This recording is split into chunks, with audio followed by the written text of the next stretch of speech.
दोस्तों,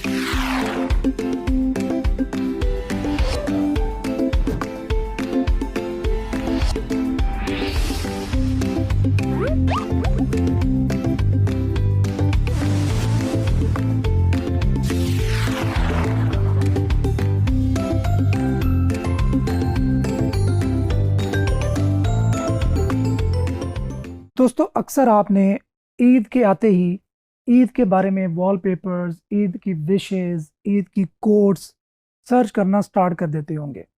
इसी तरह जब क्रिसमस आता है तो जो लोग क्रिसमस मना रहे होते हैं वो क्रिसमस के बारे में बहुत ज़्यादा सर्चिंग स्टार्ट कर देते हैं।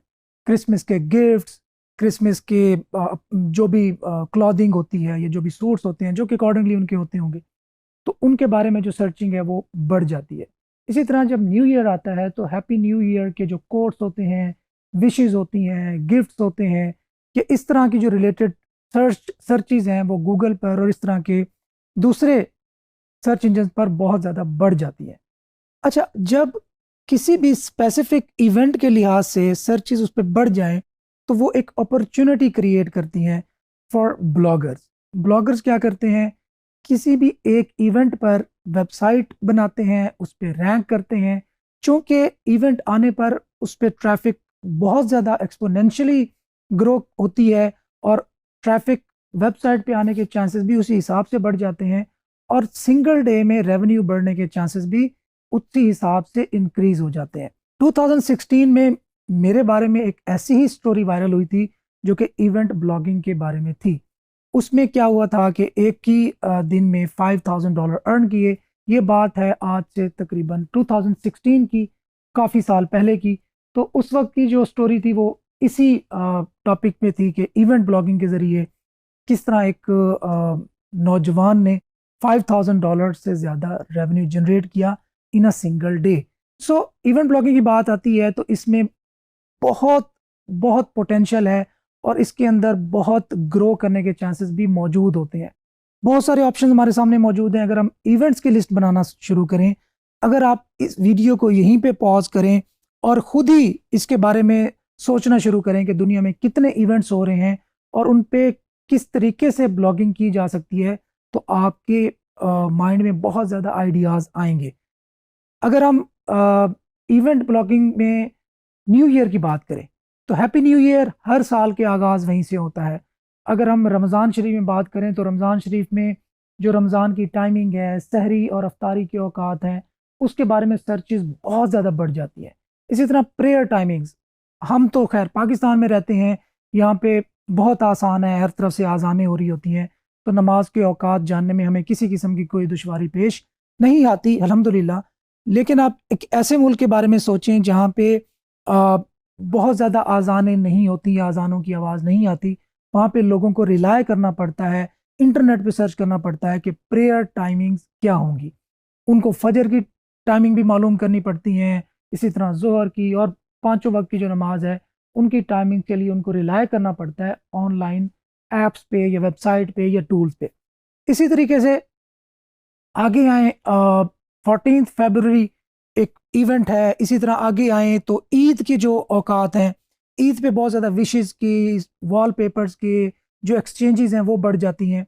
तो वहाँ पे भी हमारे पास एक ऐसा ऑप्शन होता है कि हम लोगों को उस वो जो कंटेंट सर्च कर रहे हैं उस कंटेंट को कंप्रिहेंसिवली एक जगह जमा करके उनको वो दे। इसी तरह बहुत बड़ा सोर्स सपोर्ट्स पे इवेंट ब्लॉगिंग। आपके आप देख रहे होंगे कि फीफा का वर्ल्ड कप लेट्स सपोज आ रहा है, तो आप क्या करें, फीफा पे वर्ल्ड कप पे पूरी वेबसाइट बनाएं। आप थोड़ा पहले स्टार्ट करें, उस पे हर तरह का कंटेंट जो कि आप समझते हैं कि फीफा वर्ल्ड कप पे सर्च हो सकता है वो सब कवरेज करें। इसी तरह क्रिकेट की बात करें, पाकिस्तान में तो लोगों के लहू में दौड़ता है क्रिकेट, और जबकि बल्कि पूरे सब कॉन्टिनेंट पे, अगर हम इंडिया की बात करें, बांग्लादेश की बात करें, इवन श्रीलंका की बात करें, तो यहाँ पे क्रिकेट का बहुत क्रेज है। तो क्रिकेट तो तकरीबन सारा साल होती है और मुख्तलिफ इवेंट्स होते रहते हैं इसके, जिसमें सबसे बड़ा इवेंट आप कह लें कि world cup. Cricket world cup पे आप खुद देखते होंगे कि कितने ज़्यादा आप क्रेजी होते हैं, आपको अपडेट्स चाहिए होती हैं, कौन सा प्लेयर खेल रहा है, कौन सा मैच कहाँ पे होगा, कौन सी दो टीम्स आगे बढ़ेंगी, स्केड्यूल क्या होगा, फिक्सचर्स क्या होंगे, वेन्यूज क्या होंगे, स्पॉन्सर्स क्या होंगे, कौन से प्लेयर्स खेल रहे हैं, कौन से प्लेयर्स रिजर्व में बैठेंगे, एम्पायर्स कौन से होंगे, अगर कोई विजिट करना चाहता है तो टिकट्स कहाँ से मिलेंगी, मैचेस की लाइव कवरेज आपको शो हो रही हो कि आपको स्कोर कार्ड इस वक्त क्या चल रहा है, आपको कमेंट्री भी आप लोग इंटरेस्टेड हो। तो इतनी ज़्यादा जब क्रेज होता है किसी भी इवेंट का तो उस पर सर्चेस उसी हिसाब से बढ़ जाती हैं और अल्टीमेटली जो वेबसाइट उस वक्त रैंकिंग में टॉप पे आती है तो वो बहुत बड़ा चंक ऑफ ट्रैफिक ले जाती है और ज़्यादा ट्रैफिक का मतलब है अल्टीमेटली ज़्यादा रेवेन्यू। ज़्यादा ट्रैफिक जब आएगी तो डेफिनेटली अर्निंग भी उसी हिसाब से ही आएगी।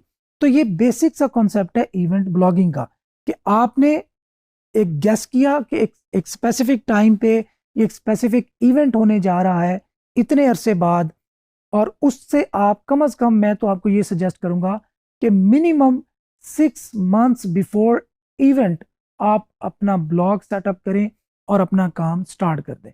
क्योंकि एसईओ की हम जब बात करते हैं तो ये थोड़े स्लो है, मतलब आपको रैंकिंग में थोड़ा टाइम लगता है, आपको पेशेंस रखना पड़ता है, देन आपकी वेबसाइट ग्रेजुअली रैंक होती है। और अल्टीमेटली अगर आपने इवेंट से 2 दिन पहले लेट्स सपोज स्टार्ट की तो 2 दिन में तो रैंक नहीं कर सकते, तो वो इतना फ्रूटफुल नहीं होगा। तो एनफ टाइम लें, लेट्स सपोज 6 महीने टाइम लें।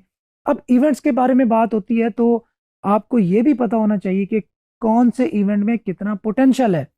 मतलब कि यहाँ पे भी जिस तरह हमने नीश रिसर्च की थी, यहाँ पे प्रॉपर इवेंट रिसर्च होगी कि किस इवेंट में कब आ रहा है, उसमें पोटेंशियल कितना होगा, हमें ट्रैफिक कितनी मिलने की उम्मीद है और उसको हम कितना कन्वर्ट कर सकते हैं और उसको हम मोनेटाइज किस तरह कर सकते हैं। याद रखें इवेंट्स भी उसी तरह मोनेटाइज होते हैं जिस तरह नॉर्मल हमारी वेबसाइट होती है, लेकिन चूंकि इसमें थोड़े टाइम में बहुत ज़्यादा ट्रैफिक आ रही होती है तो इसमें अर्निंग के जो चांसेस हैं वो बहुत ज़्यादा बढ़ जाते हैं। इमेजिन करें कि आप टर्की में लेट्स सपोज किसी होने वाले फुटबॉल इवेंट को कवर करने जा रहे हैं। तो अब टर्की की हम जब बात करते हैं तो डेफिनेटली वहां पे भी फुटबॉल का क्रेज है, तो फुटबॉल के क्रेज से फायदा उठाते हुए वहां पे जो करेंसी है वो भी एज कंपेयर टू पीकेआर बेहतर है, तो वहां पे अर्निंग हमें ज्यादा होने की उम्मीद है। अल्टीमेटली क्या है, हमने वेबसाइट को रैंक करना है, उस पर ट्रैफिक लेके आनी है। जब ट्रैफिक आएगी तो अल्टीमेटली हमारी रैंक अर्निंग जो है उस हिसाब से इंक्रीज हो जाएगी। अच्छा, इसी हिसाब से आप यूरोप में जाएं। यूरोप में बहुत सारे events like almost daily events चल रहे होते हैं। अगर आप किसी इवेंट को कवर करते हैं और वो इवेंट किसी ऐसी चीज से रिलेटेड है जिस पे अमेजोन की प्रोडक्ट्स भी मौजूद हो, तो आप Amazon affiliate marketing with event blogging भी कर सकते हैं। इसमें आपको बेहतरीन एग्जांपल दूं आपको, जिस तरह ब्लैक फ्राइडे है, साइबर मंडे है, इस तरह के बहुत सारे इवेंट्स होते रहते हैं गोरों के देश में। तो अगर आप ऐसी किसी इवेंट पे वेबसाइट रैंक कर लें तो मैं आपको इतना बताऊं कि इतना भी पोटेंशियल है कि आप 50,000 से $1,00,000 एक दिन में कमा सकें। इतना पोटेंशियल मौजूद है। लेकिन अगेन मैं आपको कोई डे ड्रीमिंग नहीं दिखाना चाह रहा, उसी हिसाब से मेहनत भी होगी, उसी हिसाब से आपको एफर्ट भी करनी पड़ेगी, आपको डेफिनेटली वेबसाइट बहुत टॉप नॉच बनानी पड़ेगी, वहाँ पे कंपटीशन भी उसी हिसाब से बढ़ जाएगा। क्यों? क्योंकि जहाँ पे इतना ज़्यादा पैसा इन्वॉल्व होगा वहाँ पे बाकी ब्लॉगर्स के साथ भी आपका कंपटीशन बढ़ जाएगा। तो खैर, पोटेंशियल की बात मैं आपको बता रहा हूँ इतना ज़्यादा है।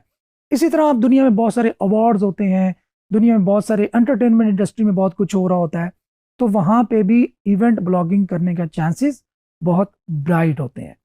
जब मोनेटाइजेशन की बात आएगी तो उसको आप गूगल एडसेंस के जरिए मोनेटाइज कर सकते हैं, एफिलिएट नेटवर्क के थ्रू मोनेटाइज कर सकते हैं, सीपीए के थ्रू मोनेटाइज कर सकते हैं। सीपीए क्या होता है उसको भी हम ज़रूर इंशाल्लाह टच करेंगे। तो इन चीज़ों के थ्रू भी हम इवेंट ब्लॉग को मोनेटाइज कर सकते हैं।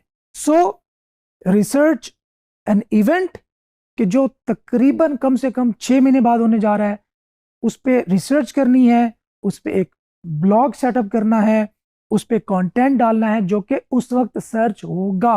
अच्छा, इसमें एक और चीज़, एक और बेनिफिट भी है कि एक तो प्रॉब्लम है कि आपने प्रेडिक्ट करना है कि कौन सी ऐसे कीवर्ड्स होंगे जो इस इवेंट के आने पे सर्च हो रहे होंगे उस वक्त। सेकंड, आपको ये आसानी है कि चूंकि एक इवेंट अभी हुआ नहीं, अभी होना है, तो जो रेस है वो बराबर स्टार्ट होगी। मतलब आपके साथ जो और ब्लॉगिंग कर रहे हैं, जो उस इवेंट को कवर करने जा रहे हैं, उनकी और आपकी रेस सेम टाइम पे स्टार्ट हुई है, तो सबके लिए ऑलमोस्ट इक्वल अपॉर्चुनिटीज है।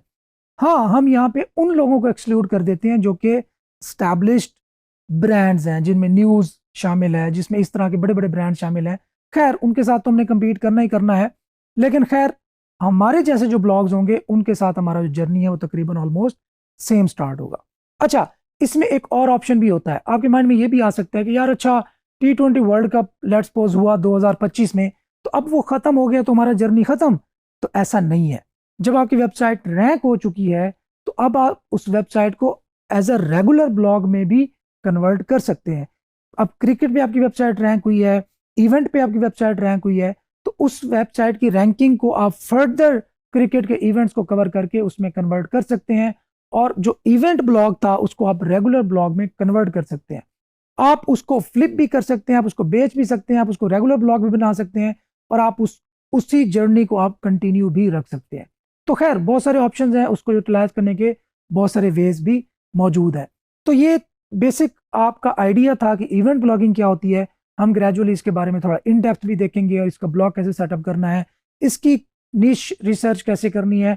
निश रिसर्च को हम इवेंट रिसर्च का नाम दे देंगे कि इवेंट रिसर्च किस तरह करनी है। फिर इसका जो कीवर्ड रिसर्च का मैकेनिज्म है, और हमारे जो रेगुलर हम अफिलिएट ब्लॉग बना रहे थे उसमें और इसमें डिफरेंस क्या होगा, तो हम इसको भी एनालाइज करेंगे इंशाल्लाह ताला अपने आने वाले लेक्चर्स में।